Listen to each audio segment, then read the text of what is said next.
खबरों के निष्पक्ष विश्लेषण के लिए सब्सक्राइब करें Jantantra TV and press the bell icon. Never miss any update. Bihar विधानसभा चुनाव के लिए सभी सियासी पार्टियों ने अपनी रणनीतियों पर काम करना शुरू कर दिया है। जेडीयू जहां विकासवाद के मुद्दे पर लड़ाई को आगे बढ़ाना चाहती है, तो वहीं आरजेडी सामाजिक न्याय के साथ आर्थिक न्याय के नारे के साथ आगे बढ़ रही है और नीतीश सरकार पर हमलावर है। आरजेडी नेता तेजस्वी यादव ने नीतीश सरकार पर हमला बोला, कहा कि बीते 15 सालों में बिहार और नीचे गिरा है। हालात ये हैं कि बिहार पूरे देश में सबसे फिसड्डी राज्य बनकर रह गया है। तेजस्वी यादव ने कहा कि प्रदेश में 75% आबादी का ई कार्ड भी नहीं बना। स्वास्थ्य पर सबसे कम खर्च बिहार में ही होता है। तेजस्वी यादव ने नीतीश सरकार को नाकामयाब सरकार करार दिया है।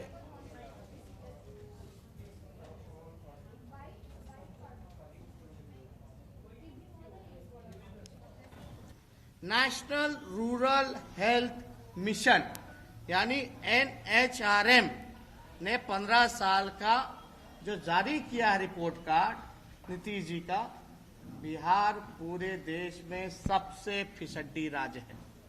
स्वास्थ्य पर कैपिटा खर्च सबसे कम बिहार में है, यानी खर्च ही नहीं कर पाता, सबसे कम बिहार में। जो कि हेल्थ सेक्टर जो है सबको जरूरत है, सभी लोगों को, और ये basic need of the society है, इमरजेंसी है। और हेल्थ की चीजों पे तो खास तौर पे सभी सरकारों को ध्यान देना चाहिए। आप देखिएगा नीति आयोग का स्वास्थ्य मानकों पर बिहार सबसे खराब प्रदर्शन करने वाले राज्यों में से है, जहां केरल का स्कोर है 74.1, वहीं बिहार का मात्र 32.11 है। कोई कंपैरिजन नहीं है, कोई मतलब कि मुकाबला ही नहीं है कंपेयर करने का। इतना पीछे सबसे फीसदी नीति आयोग किसका? भारत सरकार का, मोदी जी का। जेडीयू कहां है? मोदी जी के साथ है, केंद्र में डबल इंजन की सरकार है। ये हम तो नहीं करिए, तो कबूल रहे वही लोग, लेकिन जनता से क्यों छुपाया जा रहा है? और 75% आबादी का तो ई कार्ड भी नहीं बना पाया है।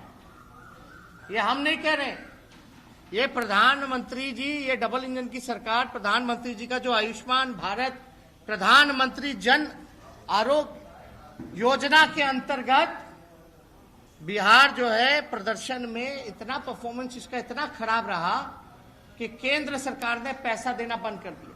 यानी 15 साल में नीतीश जी के आने के बाद कोई सुधार नहीं किया गया, बल्कि और स्थिति को भयावह बना दिया गया, बद से बदतर बना दिया गया।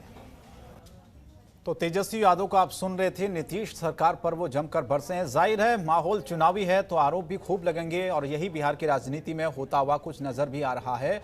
अपने आप को सबसे आगे दौड़ाने की जो होड़ है हर राजनीतिक पार्टी में इस वक्त बिहार में नजर आ रही है।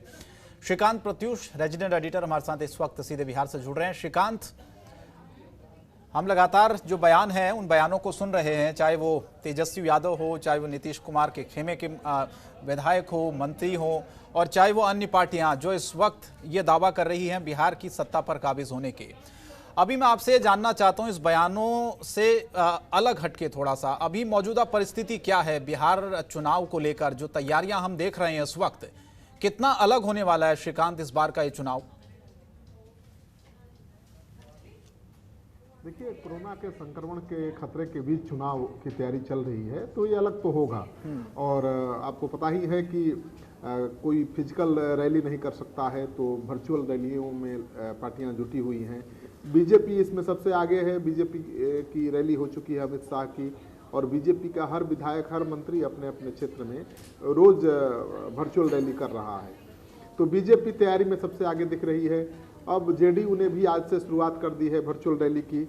आज मुख्यमंत्री नीतीश कुमार ने वर्चुअल रैली किया और कार्यकर्ताओं को संबोधित किया।